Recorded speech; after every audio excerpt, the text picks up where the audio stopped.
Hello, students. So far we have done 6 chapters in the novel, and we saw in the 6th chapter how the politics was being played by Napoleon on the other animals. Now, in chapter 7, we see the outcome of the politics which is being played by Napoleon, and with due course we see that it is now winter time and there is a shortage of food and animals are facing a kind of starvation. Winter का time है और animals को पूरा खाने को भी नहीं मिल रहा है. They are being starved now. और ये जो स्टारवेशन है, जो फूड की शॉर्टेज है, इसको नेपोलियन दूसरे लोगों को बताना नहीं चाहता. He doesn't want to show the outside world that this is the condition of the farm.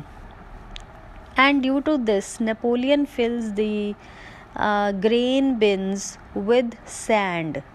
जो grains जिसमें स्टोर किए जाते थे, वो जो बिन्स थे, बड़े बड़े ड्रम्स थे, उनको वो रेत से भर देते हैं ताकि जो बाहर से आदमी आए, जैसे कि मिस्टर विम्पर ने आना है बाहर से, तो मिस्टर विम्पर जब बाहर से आएंगे तो उनको ऐसे लगेगा कि बहुत सारा ग्रेन है यहाँ पे, इनके पास तो बहुत कुछ है खाने को, बिकॉज़ वो जो ड्रम्स हैं वो भरे हुए नज़र आएंगे. ऊपर उनके थोड़ी सी ग्रेन्स रख दी जाती हैं और नीचे सारी सैंड रख दी जाती है ताकि बाहर से जो आता है कोई भी विजिटर, सो उसको ये लगे कि इनका फार्म जो है बहुत ज़्यादा फुलफ़िल कर रहा है. They are having a lovely time and they are just enjoying on this farm. And also many animals are put in different locations, different जगह पे बहुत सारे animals को कहा जाता है कि आप खड़े हो जाओ ताकि जब मिस्टर विम्पर आए तो वो ऐसे बातें करे कि जो फूड है वो बहुत ज़्यादा सरप्लस है, बहुत ज़्यादा इंक्रीज रेशन हमें मिलता है, बहुत सारा राशन है खाने को, and all these things. And Napoleon also announces that the plan to sell a pile of timber, जो लकड़ी है, टिम्बर है, तो नेपोलियन का ये भी प्लान है कि he will sell that timber to one of the neighbouring farmers, या तो मिस्टर फ्रेडरिक या फिर मिस्टर पिल्किंगटन को वो जो टिम्बर है वो बेच दिया जाएगा. और नेपोलियन के कहने पर स्क्वीलर जो है वो भी ये अनाउंस करता है कि hens will also have to give up their eggs to be sold for money to buy the grain. जो हेन्स के एग्स हैं वो कुछ हद तक उनमें से मान लो कि आधे जो अंडे हैं वो बाहर भेजे जाएंगे और उनको बेचा जाएगा ताकि ग्रेन मार्केट से खरीद दी जाए. और हेन्स जो है, they don't like the idea and they refuse it. They say that they are not going to do with this. And इस वजह से नेपोलियन जो है उनका जो फूड है, उनका जो राशन है, उसको कट ऑफ कर देता है, हाफ दे देता है उनको. और इस वजह से फिर द हेन्स स्टार्ट स्टार्विंग, वो भूखे मरने शुरू हो जाते हैं. And 9 of them they die of starvation. And उस वजह से फिर उनको ज़बरदस्ती नेपोलियन की ये ज़िद जो है वो माननी पड़ती हैं. And then they start giving the eggs for sale. So इस तरह से बहुत सारे acts of mischief start, they are being implemented in the farm, and the cruelty of Napoleon is also evident. And slowly and gradually the animals see the change which Napoleon is undergoing. And Napoleon also announces that an attempted rebellion has been discovered.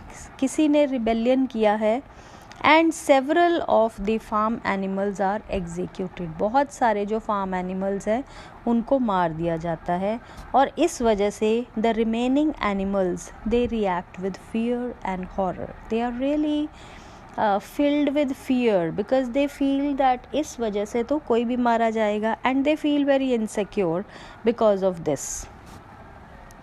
And due to this they all go to the mayor, whose name is Clover, and clover reminds कि old major का जो song था beasts of England, तो फिर वो सारे उस song को मिलकर गाना शुरू करते हैं।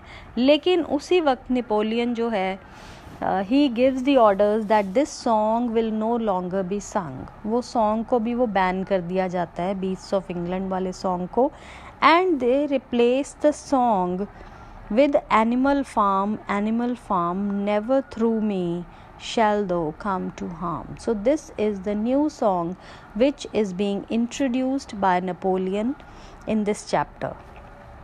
So we see that the revolution which they started again, Napoleon is taking advantage of this, and the pigs are taking advantage of this, as we saw in the previous chapters also. And that song which symbolized the collectivity of the animals, beasts of England, उसको भी वो बंद करके उसकी जगह पे they start with the song that is Animal Farm. And then in chapter 8 we see that the animals discover that after the executions another commandment, क्योंकि बहुत सारे एनिमल्स को मार दिया जाता है, तो वो जो कमांडमेंट थी, 6th कमांडमेंट, जिसमें कहा गया था no animal shall kill another animal without cause. So this was the 6th commandment, and now the commandment has been changed which says that no animal shall kill another animal. पहले तो इसमें था कि कोई एनिमल किसी दूसरे को नहीं मारेगा. अब इसमें क्या ऐड कर दिया है कि कोई एनिमल किसी दूसरे को बिना कारण के नहीं मारेगा. So this is the change which is being put in this. So we see that Napoleon is manipulating the rules which they earlier made. जैसे जैसे उन्होंने रूल्स बनाए थे, now accordingly they are changing the rules, and Squealer is always defending. जहाँ पे animals को शक होता है, Squealer is always defending them. Now Napoleon has a long poem praising his leadership painted on the side of the born. एक बड़ी सी poem वहाँ पे लिख दी जाती है जिस पे नेपोलियन की प्रेज की होती है. And it is also announce that the gun will be fired each year on Napoleon's birthday, कि हर साल नेपोलियन के बर्थडे पर एक गन शॉट या गन फायर की जाएगी. Now all orders are delivered through Squealer, and Napoleon is living in seclusion in the farmhouse like human beings. Napoleon is also living inside the farmhouse, and he also doesn't appear outside. वो अंदर ही रहने लग जाता है. And जब भी वो बाहर आता है publicly, whenever he makes a public appearance, he is accompanied by the dogs. वो जो डॉग्स उसने पाले थे, जिनकी वजह से उसने स्नोबॉल को वहाँ से भगाया था, और कुछ जो सर्वेंट्स थे उसके, he comes along with them. As a result, the other animals are afraid of him. वो उससे डरते हैं. He is a kind of leader, a dictator now. And now Napoleon announces the sale of pile of timber. वो जो timber की लकड़ी थी वो फ्रेडरिक को बेचने की वो अपनी अनाउंस करता है. And Frederick is a neighbouring farmer who is a cruel person towards his animals. और वो हर जगह जाना जाता है कि he is a very cruel person. और ये भी जाना जाता है कि फ्रेडरिक जो है, he has paid forged bank notes, यानी कि उसने टिम्बर के बदले में नकली नोट दिए थे नेपोलियन को. And Napoleon pronounces a death sentence on to Frederick. So कुछ टाइम बाद ही फार्म जो है वो दोबारा नेबरिंग फार्मर्स से अटैक किया जाता है. जैसे कि पहले एक बार फार्म पे अटैक हुआ था, सारे के सारे their other farmers, they wanted to take back the farm. और एक बार फिर फार्म हाउस पे अटैक होता है और फ्रेडरिक जो है वो उनको लीड करता है. And Napoleon appeals to Pilkington to help the animal farm. जो उनका दूसरा नेबर है पिल्किंसन, उसको वो नेपोलियन रिक्वेस्ट करता है कि हमारी मदद करो, लेकिन पिल्किंसन जो है उनकी मदद नहीं करता and he refuses to help and he sends the message to Napoleon कि in which he writes serves you right, that means कि अब तुम्हें समझ में आएगा, and he refuses to help him and the animals now they repel the farmers. काफ़ी difficulty से, काफ़ी मुश्किल से वो सारे फार्मर्स का सामना करते हैं, though they are together, and Boxer जो है he has a severe injury to his hoof, उसके जो पैर हैं वो बहुत बुरी तरह से उसमें इंजरी हो जाती है बॉक्सर की, और जो विंडमिल है वो पूरी तरह से एक्सप्लोजन की वजह से डिस्ट्रॉय कर दी जाती है, but they manage to take over the victory and Napoleon is really happy. End में नेपोलियन जो है उन सबको भगा देते हैं वो ह्यूमंस को, और Napoleon celebrates the victory by drinking lots of whisky. वो बहुत ज़्यादा खुश होता है अपनी जीत पे, और इस जीत को मनाने के लिए वो बहुत ज़्यादा विस्की पीता है डिस्पाइट हिज विशियस हैंगओवर। और जो 5th कमांडमेंट है जिसमें कि ये कहा गया था no animal shall drink alcohol, वो भी चेंज कर दी जाती है, and now it reads no animal shall drink alcohol in excess. So every time the animals look at the commandments, they are changed, things are added in those commandments to change them, and we see that every time the animals, they are looking closely at the commandments, they always see that there is always a little change according to their relaxations. They change the commandments. The pigs are really trying to be very, very shrewd.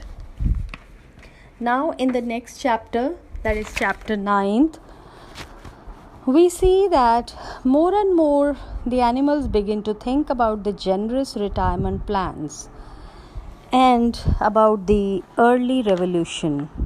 Life is hard for the animals, and the rations continue to be reduced except for the pigs. अब इनकी जो life है animals की वो बहुत ज़्यादा दिन ब दिन मुश्किल होती जा रही है, और जो उनके रेशंस हैं पिग्स को छोड़ के सारे के सारे एनिमल्स के जो रेशंस हैं दे आर रिड्यूस्ड, उनको कम खाने को दिया जा रहा है। And pigs are allowed to wear green ribbons, यानी कि the pigs are dressing up nicely, green ribbons पहन रहे हैं संडे वाले दिन, they are drinking beer, they are enjoying daily, and they actually seem to be gaining weight. And to keep the animals from complaining about these things, क्योंकि बाकी animals देख रहे हैं कि इनको खाने को भी मिल रहा है, पहनने को भी मिल रहा है, and they are gaining good health, तो जब वो कंप्लेन करते हैं तो स्क्वीलर जो है he continuously reads the animal reports in detail, और हमेशा वो उनको कन्विंस करने की कोशिश करता है कि how they are so much better, and revolution से पहले कैसे थे और अब देखो रेवोल्यूशन के बाद हम कैसे हो गए हैं, so we are really better. Animal Farm जब था और तब के मुकाबले में अब जब ये this is taken by the animal, so we are all better now. And now animal farm is declared a republic, क्योंकि they are taken over by the animals, तो अब इसको रिपब्लिक कहा जा रहा है। And they say that now they must elect a president, और Napoleon जो है क्योंकि वो ओनली कैंडिडेट है, क्योंकि उसका कोई कॉम्पिटिटर नहीं है, so he is elected unanimously. And in the due course we see that boxer falls ill, क्योंकि बॉक्सर बहुत बुरी तरह से ज़ख्मी हुआ था तो बहुत ज़्यादा बीमार हो जाता है, और नेपोलियन जो है वो प्रॉमिस करता है कि बॉक्सर को वो हॉस्पिटल भेजेगा।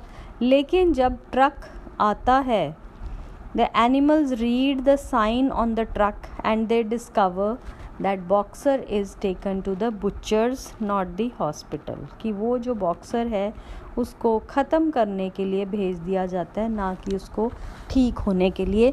और जब एनिमल्स पूछते हैं या उसका रिवोल्ट करते हैं तो Squealer is always there to convince the animals that they are mistaken, he has only been sent to the hospital, right? So this is how we see that there is a sense of irony in these chapters. There is a sense of hypocrisy which is seen as we read the changing mood off the pigs. कैसे कैसे उनका mood change हो रहा है, कैसे कैसे irony जो है वो टेक ओवर कर रही है. Now the last chapter of the novel, that is the chapter 10th, we see that years pass and many of the older animals, बहुत सारे जो old animals थे जिनको लाइफ के बारे में याद था before revolution, they die off. बहुत सारे उनमें से मर चुके हैं. सिर्फ बेंजामिन जो है, that is the old donkey, he remains as he was. वो आज भी वैसा ही है जैसा कि पहले था. एनिमल पॉपुलेशन जो है वो इंक्रीज़ हो चुकी है एंड पहले से बहुत सारे चेंजेस आ चुके हैं. And the pigs have become the largest group of animals. अब जो एनिमल फार्म में एनिमल्स हैं तो लार्जेस्ट ग्रुप जो है, सबसे ज़्यादा जो एनिमल्स हैं, they are the pigs and they form a bureaucratic class in the government. They are the ruling government as I told you. And Napoleon जो है वो अब थोड़ा सा पहले से एजेड हो चुका है. Squealer assumes a position of increasing power. क्योंकि नेपोलियन थोड़ा सा बूढ़ा हो गया, स्क्वीलर जो है वो थोड़ा इंक्रीज्ड पावर में आ गया है. And he has learned to walk like a human being and he also teaches the sheep to change their chant. अब वो शीप को जो वो चैंट करती थी पहले, उनको वो चैंटिंग भी उनकी चेंज करवाता है और उनको भी एक नया स्लोगन देता है, 4 legs good, 2 legs better. So this is the new slogan which he gives them. And the 7 commandments जो पहले दी गई थी, they are also replaced with single commandment जो कि कहती है, all animals are created equal but some animals are more equal than others. So we see the irony in the commandment and how the commandment has been changed according to their own motive.